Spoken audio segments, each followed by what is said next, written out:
படம் படிக்க காலேஜ் போனா படிச்சதெல்லாம் எல்ஓவி. ரிலாக்ஸ் பண்ண மூவி போனா மூவி எல்லாம் L O V. Hollywood, London, Paris, Bahrain, அத்து எல்லாம் எல்ஓவி. ராக்கெட் ஏறி நிலவுக்கு போன நிலவு கூட எல்ஓவி. ஹலோ டாக்டர், ஹார்ட் பீட்டாச்சே. Bro, stop பண்ணுங்க bro. Stop பண்ணுங்க. Heart beat பண்ணனா terus mau cerita bro. Sorry bro. Okay.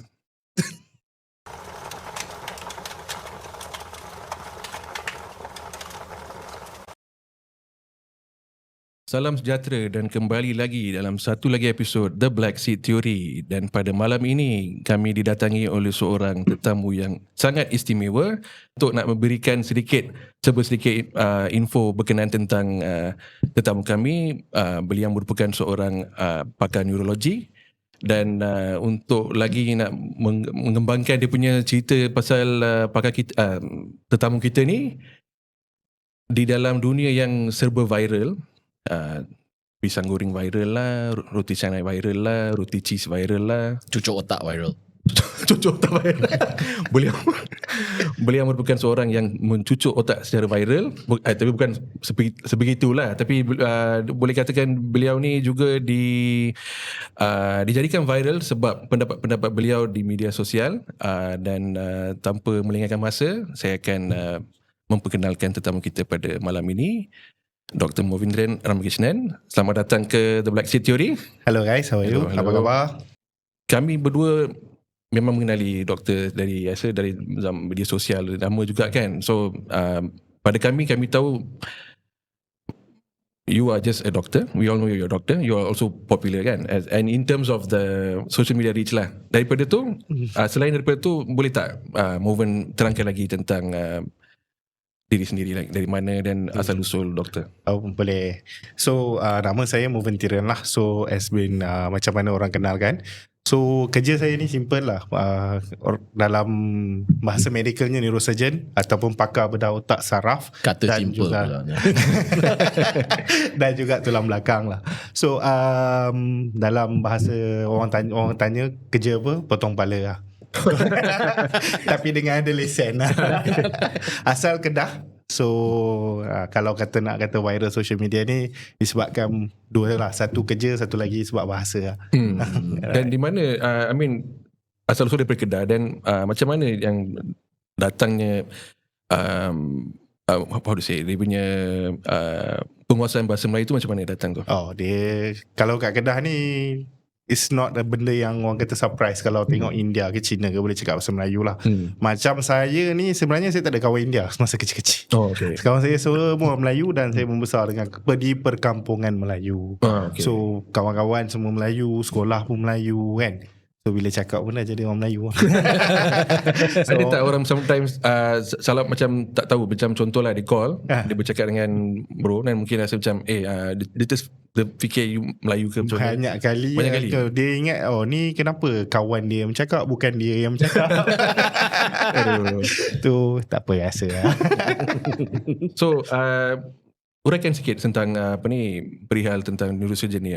Neurosurgery ni dia kerja dia simple je sebenarnya. Tak adalah susah pun. So kerja dia, apa yang kita buat neurosurgery ni, kita ada banyak cabang. So dalam Malaysia ni dia ada dalam 70 orang je. Tak ramai. 70 orang. So kerja dari segi pembedahan otak kita operate. Dari segi kecemasan kita ada pembedahan pendarahan otak, stroke, pendarahan pembuluh darah, dan dari segi bukan kecemasan kita ada tumor, kita ada kes-kes pediatrik. Semua ni memang di bawah bidang tugas. Dan juga tulang belakang lah, dari segi ketumbuhan di tulang belakang apa semua, dan juga fixation tulang belakang tu pun neurosurgeon juga buat. So macam saya cakap simple je kerja dia. Katalah cukup. Apa yang mendorong Mo untuk masuk dalam bidang ni? Dari kecil dah suka cucuk otaknya? Tak ada lah. Saya cita-cita jual burger. So sebenarnya bidang perubatan adalah saya boleh kata takdir atau kebetulan. Sebab daripada kecil cita-cita nak jadi cikgu sebenarnya. Oh, okay. Saya nak jadi cikgu PJ atau cikgu bahasa Melayu. Hmm. Lepas tu bila masuk sekolah menengah, terpandai sikit lah, straight A. Lepas tu masuk Terpandai sikit lah. terpandai sikit, matriculation. Lepas tu dapat straight pointer pun straight. So bila apply ni, mak saya ada kat belakang. Oh, So okay. saya apply engineering. Saya nak buat biomedical engineering. Saya punya cita-cita sebenarnya lepas time matriculation tu, aku nak buat marine engineering. Oh, okay. Macam best kan, Tu marine list engineering. India, list orang India lah, engineer, doktor, lawyer. Itu memang list orang India kan. Mana ada orang India nak jadi pakar ekonomi kan. Jarang. Cita-cita tu tak ada. So then mak tanyalah, boleh tak buat doktor? Cakap. So tengok pun tak apalah, try je lah. Satu daripada 8 pilihan UPU tu, saya letak satu je. Saya letak doktor perubatan pilihan pertama. Tu pun saya tengok mana aku tak dapat ni, UMS. Oh, okay. Sekali dapat. So tapi bila dah masuk tu, I think my mother lah, sebab mak saya sangat gembira. Oh, okay. I can see she was crying bila dapat surat tawaran UPU tu. Yang aku pula, alamak macam mana aku nak jadi doktor kan. Tu tak. Dan meneruskan perjalanan as a doctor. Time bila dah habis jadi doktor pun baru nak cari apa aku nak jadi lepas tu kan. So as myself, saya suka benda yang mencabar, benda yang susah. Kerja senang lah, benda yang susah. Sebab lepas tu bila saya nampak neurosurgery ni, saya rasa best pula buat benda ni. Sebab you operate otak 20 jam 23 jam kan. Benda ni best. Nama pun canggih. Nama tu memang time tu tak nampak popular lah kan. Sebab orang kata masuk neurosurgery kau kena lanyak lah. Memang you kena lanyak siap-siap lah. Duduk hospital, tidur hospital, bangun pun duduk kat hospital je bila training tu kan. Tapi bila lah minat, kata kalau lagi kenal lagi cinta lah. So boleh katakan benda yang macam didorong oleh ibu. Actually itu lebih kepada mak saya lah. Okay. Tapi bila macam saya cakap, when you do something, kita kena buat betul-betul lah kan. Betul. Kalau walaupun kita tu baru kita nak kenal, tapi dapat tanggungjawab buat sepenuhnya lah. Itu tanggungjawab. Dan bila you deal dengan manusia, nyawa, you have to give 100%. So that's what mendorong lebih jauh, nak pergi lebih jauh. So jalan ke neurosurgery ni, so you first take your medical degree kan? Yes. Lepas tu jalan dia senang je bro sebenarnya. So sekarang nak buat pun boleh lah. So lepas you habis medical degree tu, you kena buat housemanship lah, biasa 2 tahun. Lepas tu you kena buat medical officer dalam, you kena masuk dalam neurosurgery.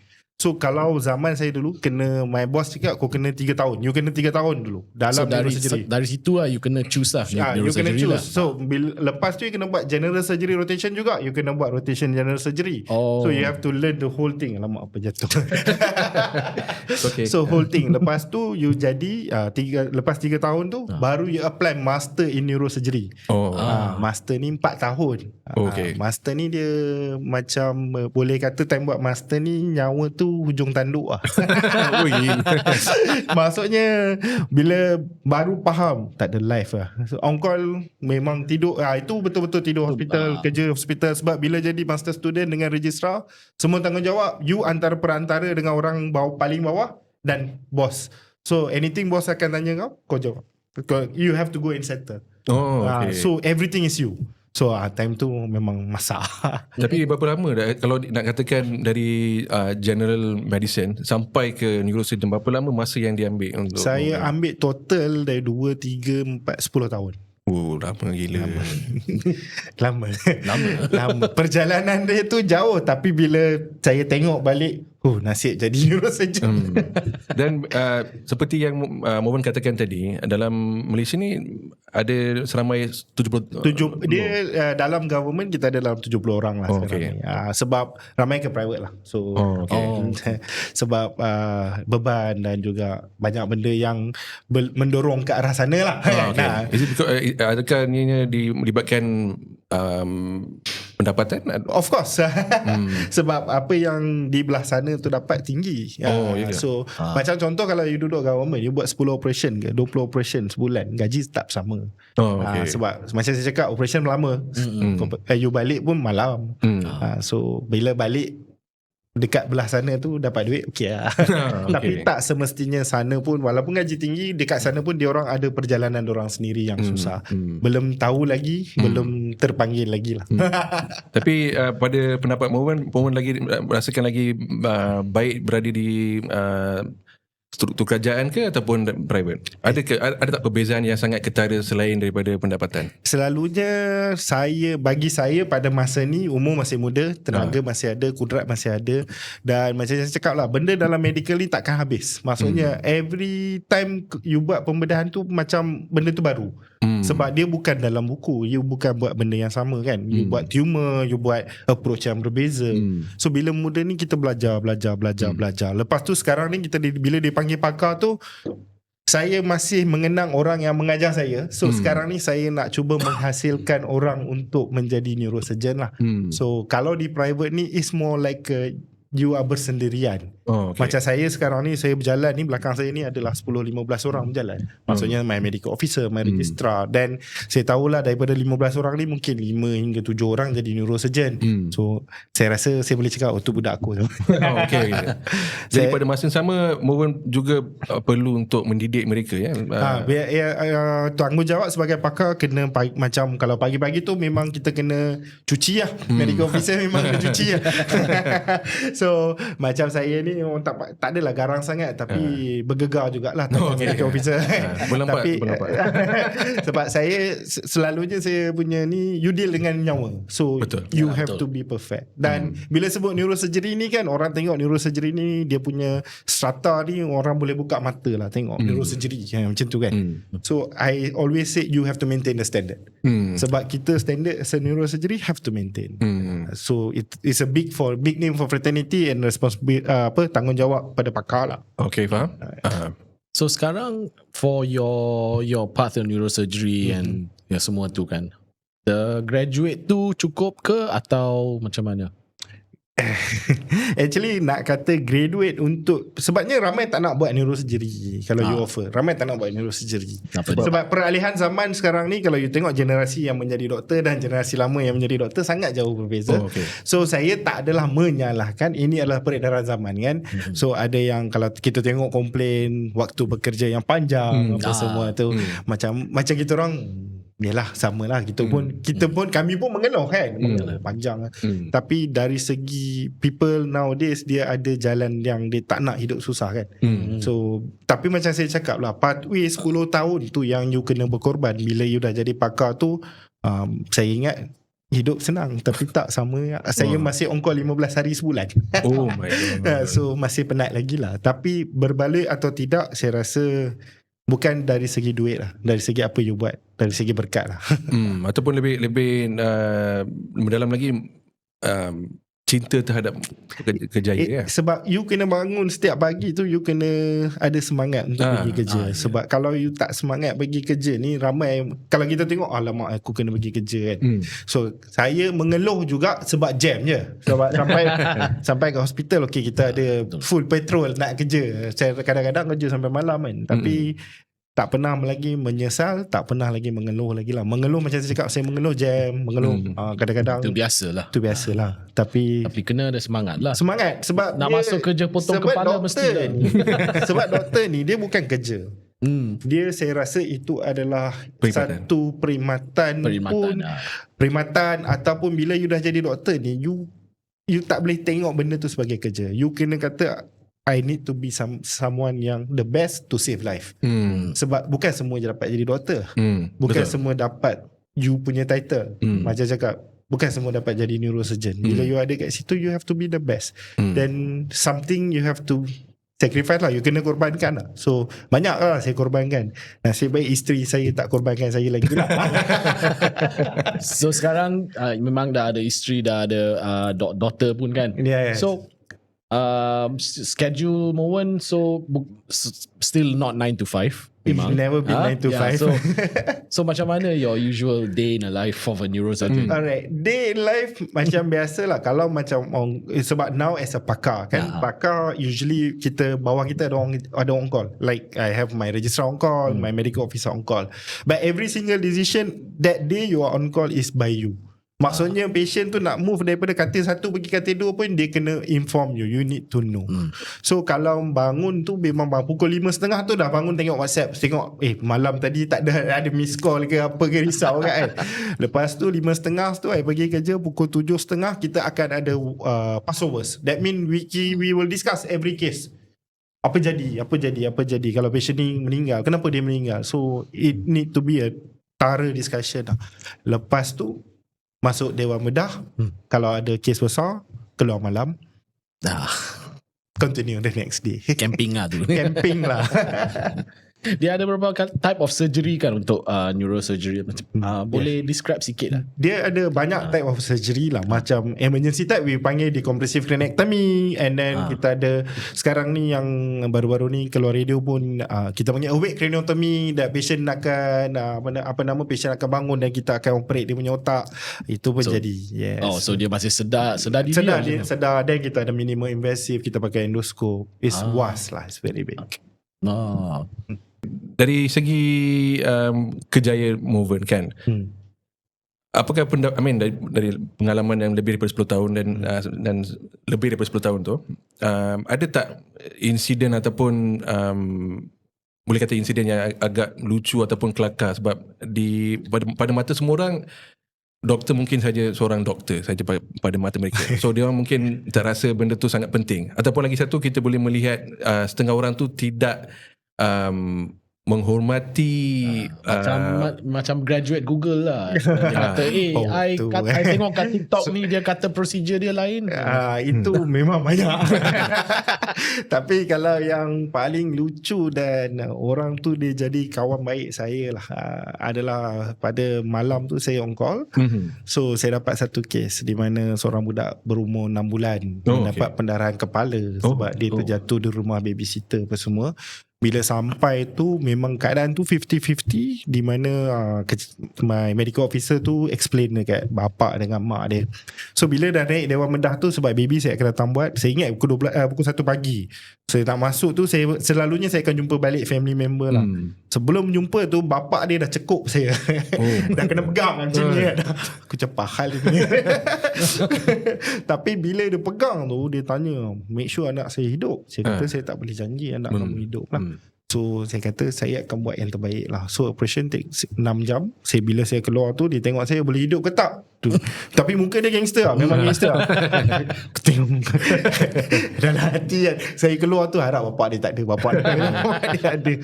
Tapi security semua datang. Tapi saya kata saya tengok lepas 2 hari. Tapi yalah, anak dia survive. Okay, good. Dan anak dia pun sekarang dah 3 tahun lah. Dan saya selalu dia hantar video, saya tengok anak dia, dan pernah lah banyak kali jumpa. Tapi yang lucunya tu, kata dalam hati banyak kali nak kena pukul ni. Sebab bila kita bukan nak kata dia multiracial country ni, setiap agama kaum ni dia ada style dia masing-masing. Betul lah. Boleh bagi contoh? Kalau macam yang macam contoh lah, kalau contoh yang Malay ni dia lebih menerima. Macam kita sebut tu dia akan faham, dia akan faham. Kalau Indian ni masalahnya, kalau dia jumpa Dr. India tu dia suspicious, dia tu level dia tu tinggi. Tambah kalau dia tengok muka saya kan, dia punya betul ke you buat? Betul ke you buat? Ini sertifikat beli ni. Muka ada yang cakap muka muda. Kadang-kadang saya simpan je uban je tau. Saya tak letak sebab apa, baru family dia percaya saya. Kalau Chinese ni dia lebih banyak menyoal. Tapi itu dari segi kaum. Dari segi pekerjaan pun ada. Kalau cikgu tu jenuh lah akan jawab daripada A sampai B kan. Dia banyak membaca kan. Dia tanya. Tapi itu as a tanggungjawab doktor lah, kita kena jawab. Dan itu yang lucu lah. Kalau kata satu lagi yang paling lucu, bila mana saya pertama kali dipanggil untuk membedah otak. So my boss call me at 2 o'clock 2 pagi. Buat apa? Kata kat rumah. Okay tak? Okay. Datang sini kau operate satu kes. Apa hal, saya tak pernah operate pun ni. Saya assistant je kan. So dekat situ dia ada, dia tak datang. So dia kata you prepare, you nak tengok 100 cases, you kena buat. Saya takkan rekal. So my OT call ni saya ingat Mr. Fikri, dia dekat Alostar sekarang. Dia sepatutnya bedah tu. Dia kata tak apa bang, you pergi, I ada. bila saya call tu dia off dia punya handphone. Oh my god, gila lah. Itu memang betul-betul sebab benda ni kalau you tak bagi buat sendiri, you takkan dapat confident kan. Betul. Tapi dia orang dah tahu, okay, Moven boleh buat. Tapi bila tengah buat tu, my boss dia datang lah. Dia datang, okay kau bos. Cepat sikit nak makan, aku lapar. So that is paling lucu lah. Tapi time tu dia tak lucu lah. Saya rasa nyawa saya tu dekat luar lewat bedah. Yelah, salah sikit. Tapi ada tak pernah patient ke atau dia punya family betul-betul try to lawan balik your opinion ke apa-apa? Opinion ni dia banyak tau. Dia banyak yang akan ada bertentangan. So saya akan bagi peluang lah, you ada second opinion kan. So masalahnya dia punya opinion bukan daripada doktor, daripada pak menakan, makcik kan. Kadang-kadang kita nak operate, makcik saya operate otak bulan lepas mati. Padahal yang ni salah saya operate hidup je, tak ada masalah. Tapi itulah perbezaan pendapat ni memang selalu ada. Tapi you kena explain betul-betul. Sebab if dia tak confident dengan you cannot operate. How to operate? Because anything happen, kadang-kadang tu you operate benar-benar 30 jam, 20 jam kan. Bila keluar tu luka sikit je, lari sikit je. Itulah doktor tu buat macam tu. Macam mana dalam hati kita pun, aku penat-penat je selamatkan nyawa. Okay, saya rasa lagi satu benda yang saya rasa kami berdua rasa sangat istimewa adalah salah satu insiden yang berkenaan tentang kawan Moven sendiri. So boleh tak ceritakan sikit? Saya tak perlu bagi tahu nama dia. Dia dah tahu dah. So boleh tak beritahu dari segi pengalaman Moven sebagai seorang neurologist dan juga membedah kawan baik sendiri tu. Macam mana tu? Dia benda ni dia kawan ni macam how kita kenal dekat social media dan kita jadi bila saya kat KL jadi rapat. So dalam satu occasion tu dia selalu cakap apa-apa jadi kat otak saya ni, I want you to operate on me. I want you to operate on me. So that time I was in Melaka. I was covering Melaka Hospital. Saya dekat Melaka. So dia punya wife call saya. Dia cakap, dia macam ni. Dia dekat Hospital Putrajaya, ni Hospital Cyberjaya. Dia ada pendarahan dalam otak, kemungkinan pembuluh darah dia pecah apa semua. Macam okay, tak apalah. Dan dalam hati saya teringat dia kata, tapi wife dia cakap, tapi sebelum dia jadi tak sedar diri, tak boleh cakap, dia cakap suruh call the wife call Anel lah.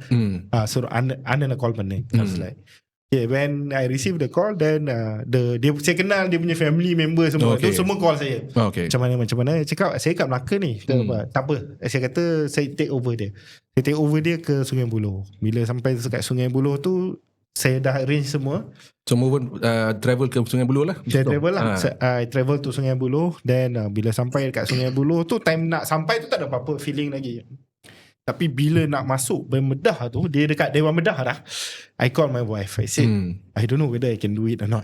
Okay. Sebab by right dia kawan kan. Tapi I even call one of my best 2 assistant that time to come. I say I need you guys to be with me. So bila nak buat tu, memang feeling dia tu lain lah. Walaupun saya mana-mana pembedahan saya akan tetap buat macam itu adalah pembedahan pertama saya. That mean a good surgeon always make a mistake is not in their first surgery. It's always in the 100 or 200 surgeries. Because you jadi complacent. Dah jadi selesa kan. Dah selesa lah. So that time I was somehow the surgery finish well. Dia dekat recovery. Ni lawak. Okay. Dia dekat recovery. Saya pun datang lah dekat recovery tu. Dia dalam Dewan Bedah, kita ada recovery. So dia dah cabut tiup. Sorry nak tanya, berapa lama prosedur tu? Dia 7 jam, saya tak silap. 7 jam. So dia dibangunkan. So dia pakar bius dengan saya agree untuk bangunkan dia that time itself. So kita bangunkan dia kat recovery. Bila dia buka mata tu, dia panggil nama. Dia panggil. Lepas tu saya tengok dia. Lepas tu it's a normal question. Say, where are you? Do you know me? Who am I? So bila tanya where are you, he said I'm in hospital. I said okay lah, normal kan. Lepas tu saya, you know my name? Dia kata Alto Tabulpedi. Serious? It's a very serious thing. He said Alto Tabulpedi, you know. I was thinking, apa Alto? It's a song name. Yeah. Said I asked him twice. then in Tamil lah, நீங்க தானே ஆள் தொட்ட Boopathi. I was like, ஆள் தொட்ட Boopathi. I was like, oh god, because I need to answer to the wife, right? So I said, never mind, calm down. But I was shaking. I was my no lah, because dalam brain ni dia ada semua function. So that area doesn't cause this. I said, where, what I did? Otak dia dah advance dah. Sometimes kita operate dalam otak tu, kita buat retraction kan. Okay. Retract too deep, tak ada pun. Then I call my wife again lah. My wife is my constant counselor.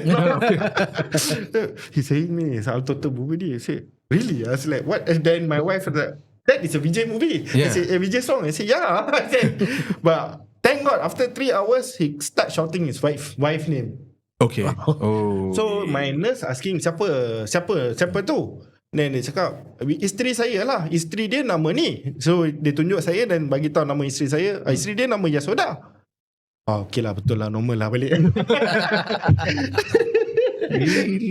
Ya, tapi itu kita panggil transition sebab dia ubat bio semua kan. Tapi thank God lah kan. Okay lah, then dia pun now dah okay. Syukur, then okay lah. Dia, I mean, untuk nak nak detail balik on that particular incident ni, adakah benda tu benda yang sangat lazim untuk pesakit? Dia depends. Kadang-kadang kita ada transition period. Sebagai macam saya cakap, bila kita nak masuk dalam otak ni, kita pakai retraction sebab dia deep kan, deep brain. When in the deep brain tu kita akan pakai retraction. So area retraction tu akan jadi bengkak. So the brain function tu dia akan off sekejap sometimes. So bila off sekejap, dia punya memory akan affected, or dia punya speech akan affected, ataupun kalau you tanya dia 10 tambah 5 berapa, dia akan jawab 200. Oh, okay. So tu yang cakap, as a neurosurgeon ni, kita bukan tengok scan dan operate, kita akan assess the whole patient. And brain is a very wonderful organ, I would say. Every single part of your brain ada function dia. So that's why kita buka brain tu, kita nampak sama, tapi as a neurosurgeon we know, here you go, he won't see, he cannot look at the right, he cannot find his brain waves is off. So we always study our case at least 2-3 days before. Okay. Then we plan our surgery in our brain. Then we always plan, what if this happen, bad thing happen. So when you walk into the thing, you are prepared to the worst. Okay. So nak kembali pada kawan kita ni, okay lah, kita bagi tahu nama dia Vinod. So apakah perasaan Moven pada masa tu bila Vinod selalu mengatakan like, one day you gonna operate my brain? Bila dia cakap time tu, saya tak rasa apa-apa kan. Saya cakap nothing gonna happen to you. But the day when the wife call, is like your heart skip a bit lah. Memang you rasa kenapa kan. So sebab bila kawan dia, kalau kawan biasa tak apa, ni kawan yang kita kenal, family pun kita kenal, pernah tidur rumah dia. Oh, okay. Dah berapa lama dah kenal dia? Kenal dia almost 15 years. Oh, okay. Lama kenal. So bila dah jadi macam tu, kita pun nak cuba yang terbaik. Tapi selalunya tu memang, kalau selalunya happen tu, kawan yang kena jadi tu kawan-kawan yang kita kenal jauh-jauh. Tak apa lah, surgeon tu dia bagus, dia boleh operate kan. Bila kena tu, dan juga berlaku dekat saya Berjaya, dan saya kena move. So saya telefon saya punya ketua jabatan, I think I need to operate on him. My boss give me. So prosedur dia macam mana? Kalau contoh katakan masa tu Moven berada di Melaka kan. So adakah prosedur untuk nak transfer ke situ sangat rumit ke ataupun macam mana? Dia dimudahkan sikit lah, sebab dia dekat Cyber Jaya dia tak ada neurosurgery. So bila dia tak ada neurosurgery, dia akan pergi ke mana-mana periphery hospital. So bila disebut bila dia telefon tu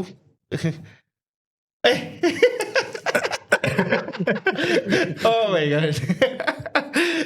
So Please come forward. oh my goodness. Oh my goodness. Aduh. Korang punya surprise boleh tahan. Bukan prop yang lain ni. How are you? Fine. This is the first time. Hi. Korang bawa ni terus Kena ada surprise sikit. Kena ada surprise. So kepada pendengar dan penonton, kawan yang tadi yang kita tengah berbual tadi adalah beliau. Jadi introduce yourself lah. Boleh introduce dekat kamera about yourself and your relationship. Your relationship with Moven lah. My relationship with Moven. Okay, first of all, my name is Vinod Kumar. I'm 35 years old.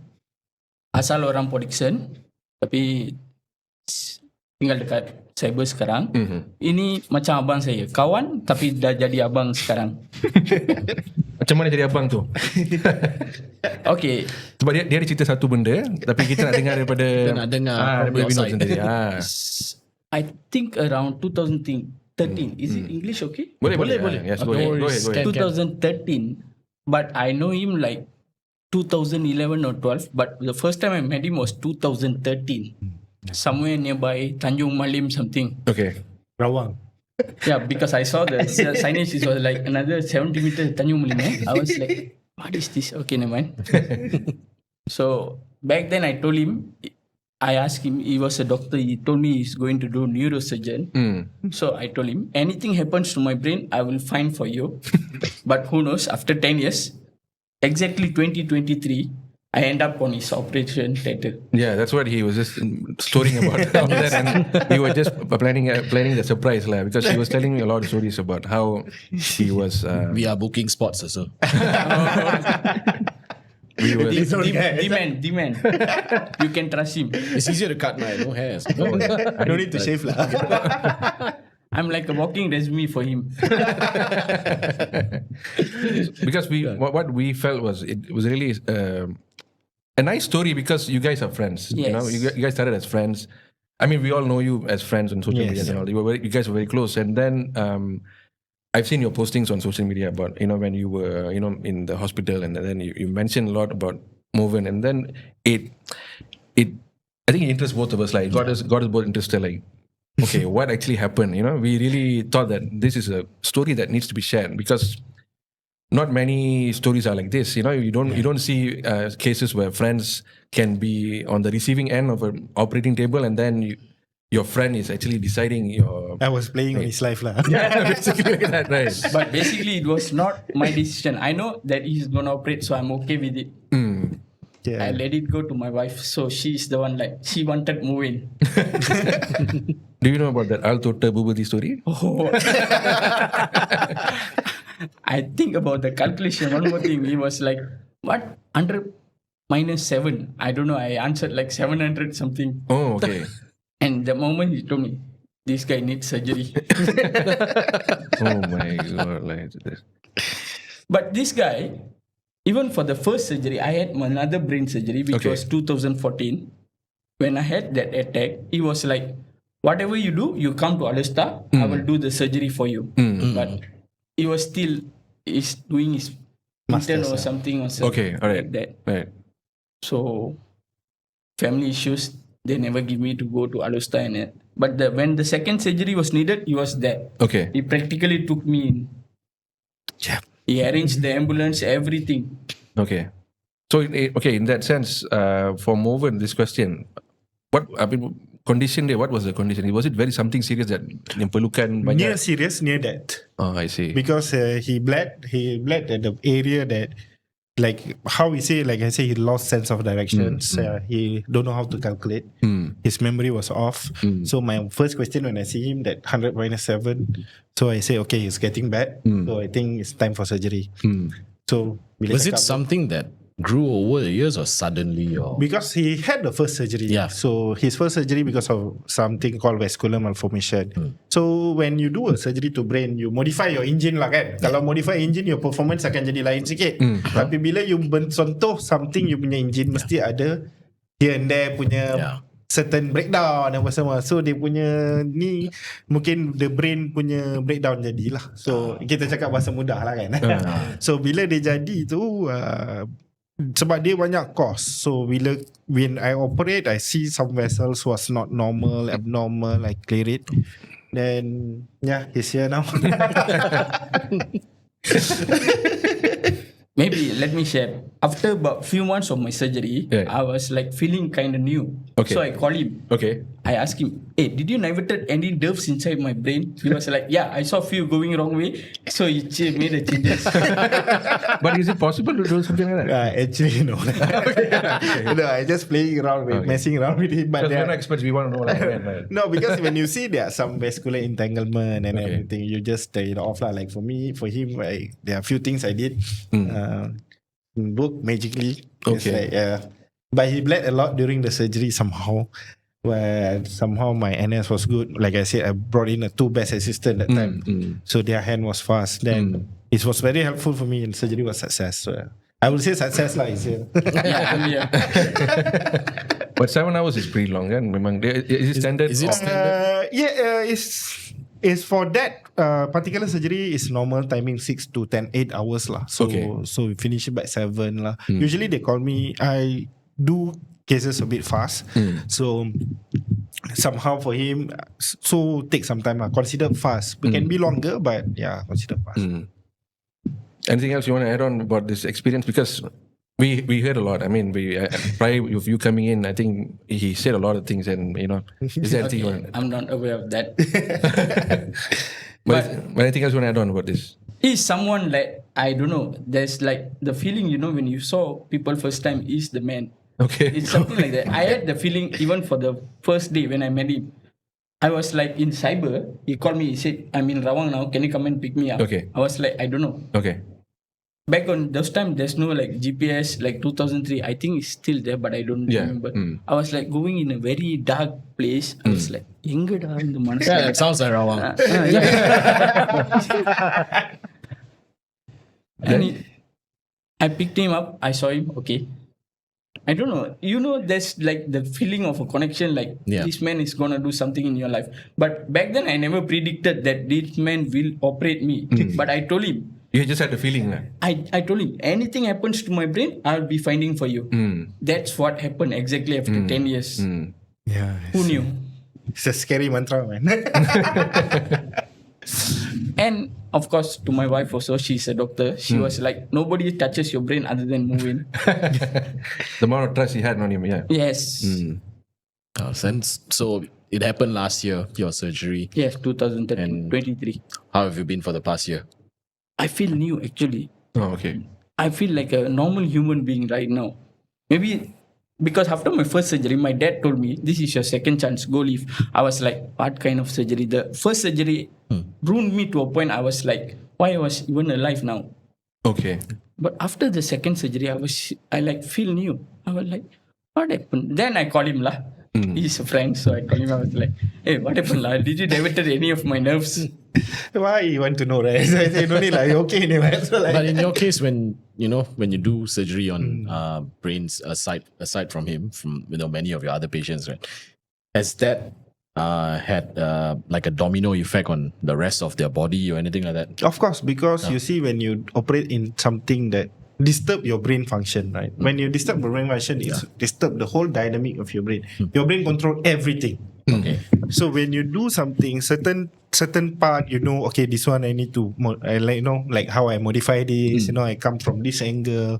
So when the particular person, because you see certain tumors can cause a personality change, the wife will complain, I want to divorce him.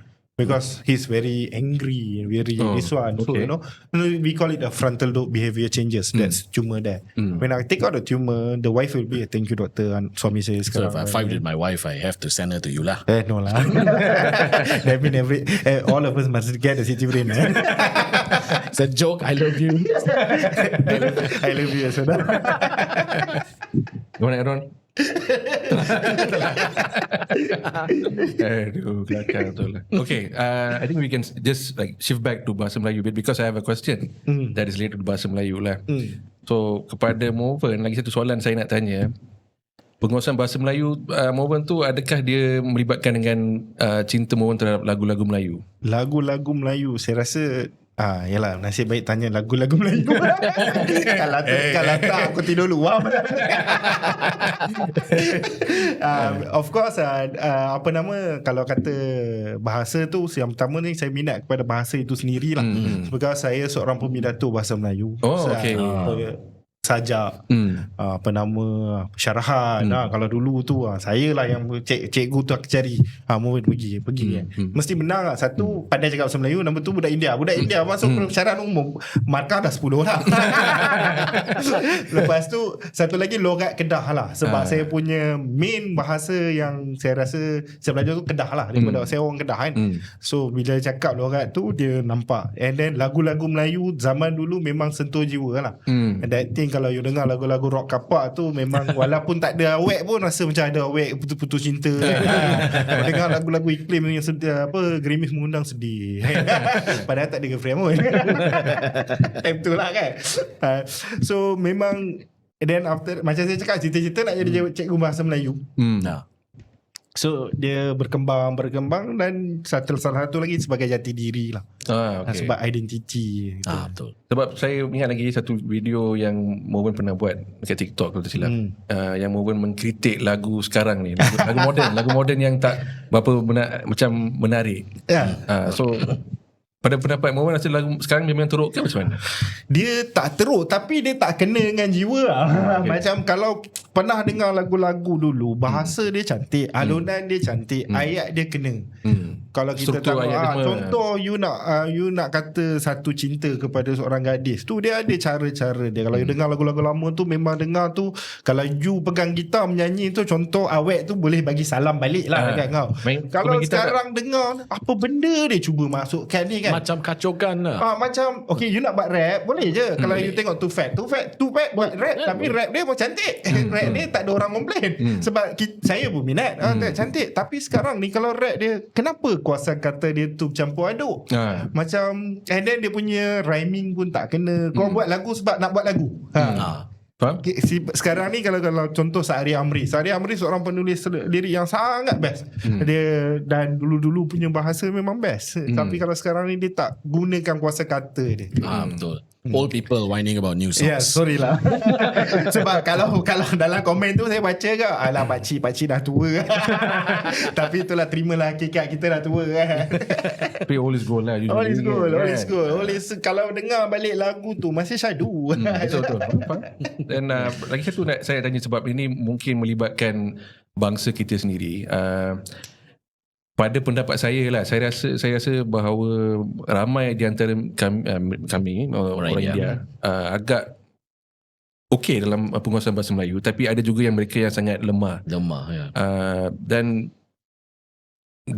pada mata Moven sendiri, rasa benda tu boleh senang dipelajari ke, ataupun benda tu memang sengaja diabaikan? Saya rasa dia ada beberapa faktor lah. Sebab saya benda ni saya boleh cakap, sebab terfikir nak buat video juga, tapi buat itulah. Sebab dia domino effect. Benda ni domino effect. Kalau nak ada perpaduan dengan apa? Dengan bahasa. Kalau kita tak boleh cakap bahasa Melayu, macam mana you nak bergaul dengan ni? Konteks guna bahasa Inggeris, tapi ada satu pihak tidak boleh menguasai bahasa Inggeris. Betul. Kalau semua nak bercakap dalam satu bahasa, adalah bahasa kebangsaan lah. Maksudnya bahasa Melayu. Kalau you tengok Indonesia kalau you tengok semua penggunaan dia bahasa Indonesia. And you tak boleh apa ni kan. Dia tak ada perubahan kat situ. Tapi masalahnya satu lagi, kita menyalahkan sekolah. Tapi kalau tengok balik, sorry saya bukan nak menghentam mana-mana pihak. Apa boleh je. Budak-budak international school bila datang jadi pesakit tak boleh cakap bahasa Melayu. Bukan kata bangsa lain, even kaum yang seharusnya menguasai bahasa Melayu tu pun dia tak nak menggunakan bahasa Melayu. Pasal susah sangat. Macam hari ni sendiri, bila ada orang yang saya kata umur 24 tak boleh cakap bahasa Melayu, kau ni tak bergaul dengan orang lain ke? Betul tak? Bila you tak menguasai bahasa macam ni, apa akan jadi? You tak akan mengenali budaya orang lain. Bila tak kenali budaya orang lain, apa akan jadi? You akan tahu, yalah orang Melayu mau macam tu, India mau macam tu, orang Cina mau macam tu. Sebab kita tak boleh nak duduk sekali. Betul tak? Sebab itu yang memecah belahkan sebenarnya. Kalau you boleh gunakan satu bahasa, satu ideologi, tak ada masalah. Bahasa pun bukan susah nak. Tak ada susah. Tak Bangla yang datang 2 tahun boleh cakap. Walaupun dia punya pelat dia tu, tapi kadang-kadang tengok Bangla ni terror pula cakap. Bila satu lagi kedai mamak paling sakit hati, katanya, "Anak, ya pula." Anak tu akan jawab, "Tadi minum apa?" Aku tanya bahasa Tamil, dia cakap balik ke bahasa Melayu. Padahal anak tu muka sasah je. Tapi you tak boleh nak marah. Cakap, power lah dia boleh cakap bahasa Melayu kan. Aduh. Okey, lagi satu soalan sebelum kita mengakhiri episod ini. Pada pendapat Moven, lagi satu lah nak tanya kan. Adakah apa-apa information yang berkenaan tentang, okey, ini mungkin soalan dia agak pelik, tapi kalau untuk menjaga kesihatan otak, ada ke cara-cara untuk menjaga kesihatan otak dari segi macam mana? Menjaga kesihatan otak Ada tak? Pelik soalan ni tapi jangan Dia sebenarnya menjaga kesihatan otak ni okey lah. Disclaimer, saya tak jual suplemen sebab ramai yang suruh saya buat produk, tapi saya tak nak buat produk. Sebenarnya pemakanan, yang pertama sekali pemakanan. Kalau kita jaga pemakanan kita, you takkan dapat penyakit-penyakit darah tinggi, kencing manis, sebab semua benda ni akan ke arah penyakit yang menyebabkan pendarahan dalam otak. Tapi ada setengah walaupun dia jaga pemakanan. Satu lagi adalah faktor genetik lah, yang tu memang kita tak boleh nak buat. Tapi kalau badan kita fit, maksudnya kita sihat, pemakanan kita sihat. Masalahnya orang Malaysia ni, kita ramai tak sihat. Masalahnya kita suka benda viral. Sanggup beratur depan tempat yang manis 2 jam, tapi nak tunggu saya 1 jam pun dah sispa. Dah tulis doktor punya lama nak tunggu kan. Padahal kau hujan panas kat luar tu, kau beratur je kan. Burger cheese meleleh. Saya tak nak sebut lah kan. Kedai dessert, kalau tengok kedai dessert, saya cukup marah. Apa benda orang ni kan. Tapi nanti inilah yang akan beratur di luar klinik dan akan komplain. Betul. So pemakanan dan juga makanlah benda-benda lebih kepada sayur kan. Kalau nak makan suplemen up to you, tapi saya rasa pemakanan adalah sangat penting. Dan avoid benda-benda yang boleh merosakkan badan lah. Itu je. Lifestyle, adakah gaya hidup boleh membantu ataupun memang dia salah satu cara untuk nak gaya hidup saya ingin menyatakan dekat sini lah. Alang-alang ada peluang podcast, saya cerita je lah. Cerita apa? Banyak pesakit yang sekarang ni pendarahan otak dia adalah yang muda-muda. Kalau dulu 50-60 ke atas, sekarang ni dah dapat trend 30-40 yang ke atas. Kenapa macam tu? Pagi-pagi tu cuba tengok kat jalan raya, berapa orang yang stres. Daripada you keluar rumah tu, you dah mula stres. Sebab satu kereta nak masuk simpang, kau tak nak bagi kau stres. Lepas tu kau dah gaduh. Betul lah. Lepas tu sampai tempat kerja, kau dah stres. Balik rumah nasib, kalau bini baik tak stres, kalau bini tak baik kau stres lagi. Bini saya baik, saya tak stres, disclaimer. Confirm aku tidur luar. Tapi sebab kita dalam kat dunia rat race, kita dah mula stres. Dan pemakanan kita pun dah banyak yang segera. So dua faktor ni pun, sebab dia tak payah nak buat statistik yang besar-besaran. Kenapa dia jadi? Sebab you duduk, you boleh, you tengok, you tahu kehidupan dah stres, pemakanan tak sihat. Of course kita punya stroke rate dah mula jadi untuk orang yang muda-muda. Itu masalah dia. Agak membimbangkan juga bila fikir balik sebab dia banyak benda, faktor yang boleh mempercepatkan lagi. Yes, dia banyak benda, sangat banyak benda. Stres, kita tekanan tekanan, you dapat hypertension. Bila hypertension, you dapat young hypertension. And you know young people, dia takkan makan ubat. Betul. Dia akan cari ubat dekat tempat lain. Betul tak? Lepas tu berdarah otak, saya yang kerja banyak. Itu reality lah, reality. So kena jaga diri, jaga stres, exercise. Itu yang penting lah. Saya juga ingat lagi Moon pernah pergi ke Thailand untuk bersukan main bola. Saya masih bersukan walaupun sibuk macam mana. Saya masih tetap main bola. Saya tetap main touch rugby. Sebab saya rasa saya kena ni. My wife pun kalau tengok hari Khamis tu, hari ni futsal kan, lepas tu hari Ahad pagi tu tak pergi rugby, dia tahulah my schedule. So how busy I am, tapi saya tetap nak saya kena maintain saya punya kesihatan. Saya nak maintain saya punya heart rate. Saya monitor semua tu. Sebab sekarang ada anak, so tak nak apa-apa jadi. Kalau dulu time single tak kisah. Okay, sebelum kita mengakhiri episod ni, ada apa-apa lagi ke Mohon nak berterima kasih kepada siapa ke, ataupun nak bagi shout out ke kepada orang-orang ke? Terima kasih ni, kalau nak cakap banyak lah tapi first of all, dalam perjalanan pecut terakhir saya sebagai neurosurgeon ni sebenarnya adalah yang banyak support saya. I almost give up. Because pada first attempt tu saya hampir gagal. So then my wife was there. Because there are period of time that kita orang kena duduk jauh. Saya duduk, taklah jauh, saya duduk Kelantan, wife duduk KL. Time tu PKP, tak jumpa setahun. Tak jumpa setahun. Time tu dia banyak support. Dia kata it's okay, be a neurosurgeon, it's your dream. So bila saya dah jadi, then Of course, until today my wife tak pernah tanya lagi. Pukul 2 saya bangun, I'm going out to OT. So bila I got a call, I need to go to OT. So she is like, okay, be safe. Then text me when you finish your surgery. So she is very supportive. And of course my mom, I think one of the reason I'm a doctor is she. Mungkin kalau tidak, mungkin saya engineering kot. Engineer kot atau cikgu Not kan. alam, is it? Ya, alam yalah. Alam. Saya cita-cita nak jadi akademi laut kan, marine engineering kan. Cakap marine engineering kan. Dia tahu. And then kepada semua cikgu-cikgu saya yang dari segi sekolah ke tu satu, dan dari segi untuk mengajar saya jadi neurosurgeon. Okay. Alright. Okay. Dengan itu kita berakhirlah episod pada malam ini, episod 8, dan pada para pendengar dan para penonton, saya Prakash, Moven dan also Vinod ingin berterima kasih kerana meluangkan masa untuk menonton dan mendengar episod ini. Jika anda memerlukan apa-apa pertanyaan ataupun soalan ataupun apa-apa lain, tak kisahlah berkenaan tentang episod ini ataupun episod yang lain, sila kemukakan pertanyaan anda kepada email kami vandekadinga@gmail.com. nak booking brain surgery pun boleh contact us. Kita boleh hook you up. Jangan ambil komisen sudah. Sila Satu punya- lagi hari ni dia pakai baju Melayu. Saya oh, cukup okay. bangga dia. Kalau yang tak nampak tu dia pakai baju Melayu. Okay. So email kami vandekadinga@gmail.com.